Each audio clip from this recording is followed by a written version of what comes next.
जय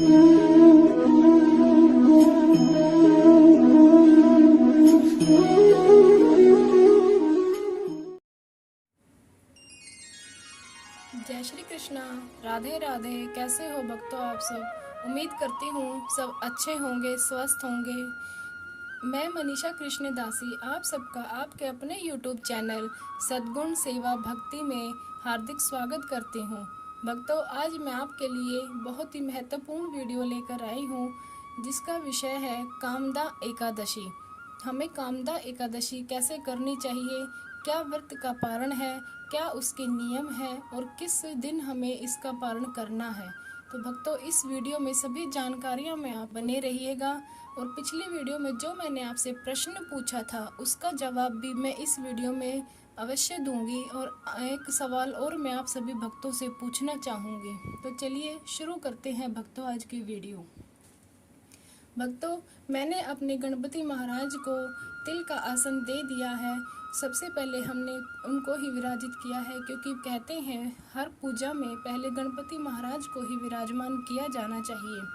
फिर मैंने अपने लक्ष्मी नारायण को भी तिल का आसन दे दिया है। अपने कृष्ण परिवार को सभी को मैंने तिल का आसन दिया है।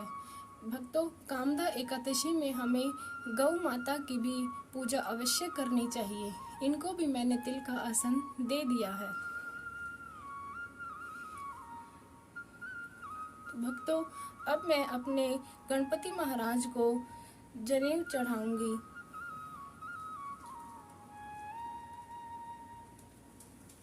और विष्णु भगवान को भी हम जनेऊ अर्पित करेंगे।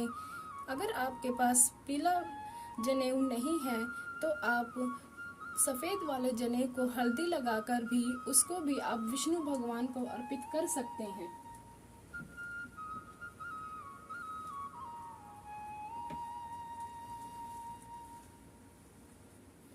अब हम प्रभु को वस्त्र अर्पण करेंगे।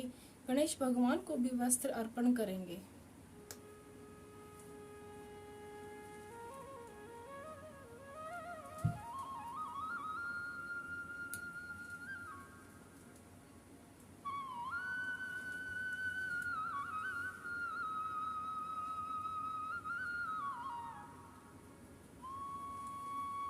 तो भक्तों, अब हम अपनी जोत जगा लेंगे।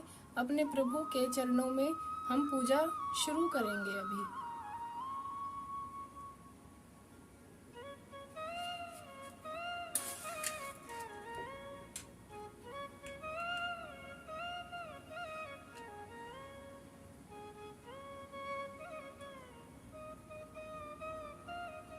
मैंने अपनी जोत को भी तिल का आसन दिया है, क्योंकि एकादशी में हमें अक्षत का प्रयोग नहीं करना होता है, इसलिए हमें तिल का प्रयोग करना चाहिए। और साथ साथ भक्तों, मंत्र का जाप भी करते रहना चाहिए। ओम नमो भगवते वासुदेवाय नमः। ओम नमो भगवते वासुदेवाय नमः। इस दिन हमें भगवान विष्णु को पीले पुष्प अर्पण करने चाहिए और उनको हमें पीले वस्त्र ही पहनाने चाहिए। स्वयं भी हमें पीले वस्त्र ही धारण करने चाहिए, क्योंकि भगवान विष्णु को पीला रंग अति प्रिय है। और भक्तों, कामदा एकादशी को हमें भगवान विष्णु को लौंग का भोग अवश्य लगाना चाहिए, जिसमें हमें तुलसी दल का भी प्रयोग करना है, क्योंकि बिना तुलसी दल के भगवान विष्णु भोग स्वीकार नहीं करते। अब हम गणेश भगवान को फल का भोग लगाएंगे। ध्यान रहे, भगवान गणेश को तुलसी का भोग नहीं लगाया जाता। अब विष्णु भगवान को, कृष्ण परिवार को हम भोग लगाएंगे। फलों का ही, एकादशी में फलों का ही भोग लगाया जाता है। अन्न का भोग नहीं लगाया जाता और ना ही स्वयं अन्न का प्रयोग किया जाता है। भगवान विष्णु बगैर तुलसी के भोग स्वीकार नहीं करते। उनके भोग में हमें तुलसी दल अवश्य रखना चाहिए। और भगवान विष्णु को एकादशी के दिन तुलसी अर्पण भी करनी चाहिए। एकादशी के दिन शाम के समय तुलसी में घी का दीपक जलाएं, उनकी 11 बार परिक्रमा करें। जो भी भक्त एकादशी का व्रत करते हैं उनको भगवत नाम का जाप करना चाहिए, भगवत नाम का कीर्तन करना चाहिए, भगवत नाम का स्मरण करते रहना चाहिए।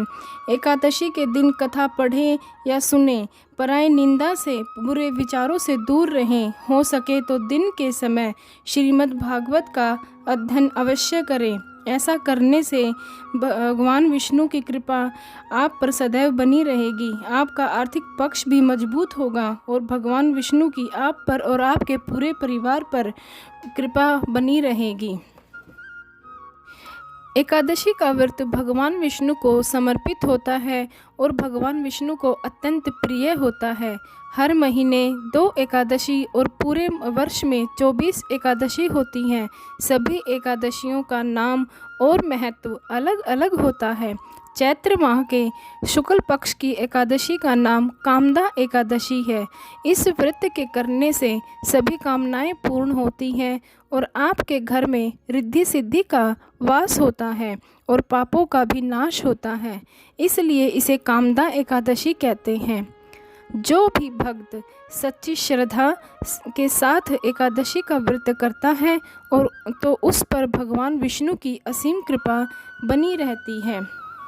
एकादशी का व्रत एक दिन पहले 10वीं तिथि से शुरू हो जाता है और द्वादशी को पूर्ण हो जाता है। तो हमें 10वीं और द्वादशी दोनों ही दिन तामसिक भोजन का परहेज़ करना चाहिए और अपने जीवन में शुद्धता रखनी चाहिए।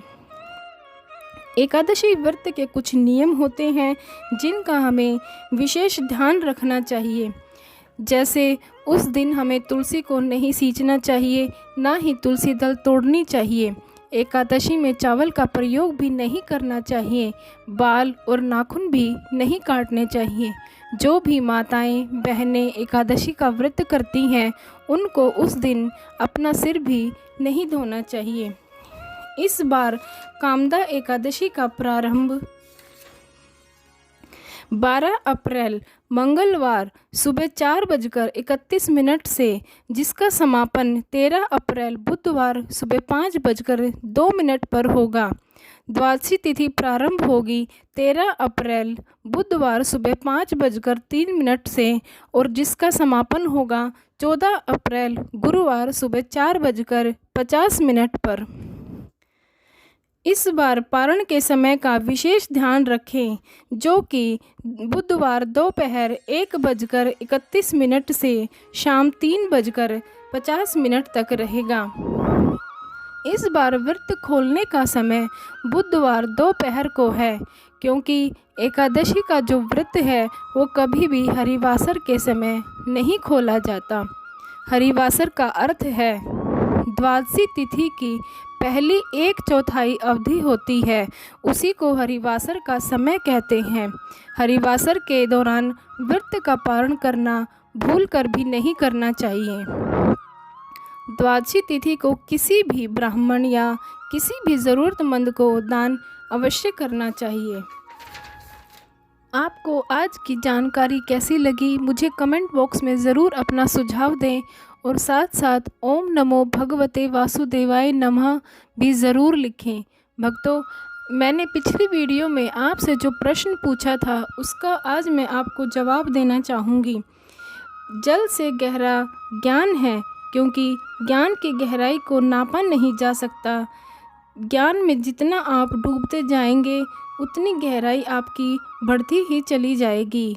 और क्रोध अग्नि से भी तेज होता है। वह कुछ क्षण के लिए ही सही, लेकिन उसका परिणाम लंबे समय तक रहता है। हमें अपने क्रोध को वश में रखना चाहिए। पाप का भार भूमि से भी भारी होता है, इसलिए हमें अपने आप को पाप के कर्मों से बचाना चाहिए। और कलंक जो काजल से भी काला था। मेरे पिछले सवाल का जवाब आज फिर मैं आपसे एक प्रश्न पूछना चाहूँगी। मेरा आज का प्रश्न है, हमें पूजा पाठ भगवान का नाम जाप क्यों करना चाहिए? एक बार फिर मैं दोहरा रही हूँ, हमें पूजा पाठ भगवान का नाम जाप क्यों करना चाहिए? भक्तों, इस सवाल का जवाब ज़रूर आप कमेंट बॉक्स में दें और मेरा जवाब जानने के लिए आने वाली वीडियो को ज़रूर देखें। आपको मेरी वीडियो कैसी लगी अपना सुझाव मुझे ज़रूर दें। वीडियो को लाइक करें, दोस्तों के साथ शेयर करें और सब्सक्राइब करना ना भूलें। जय श्री कृष्णा। राधे राधे।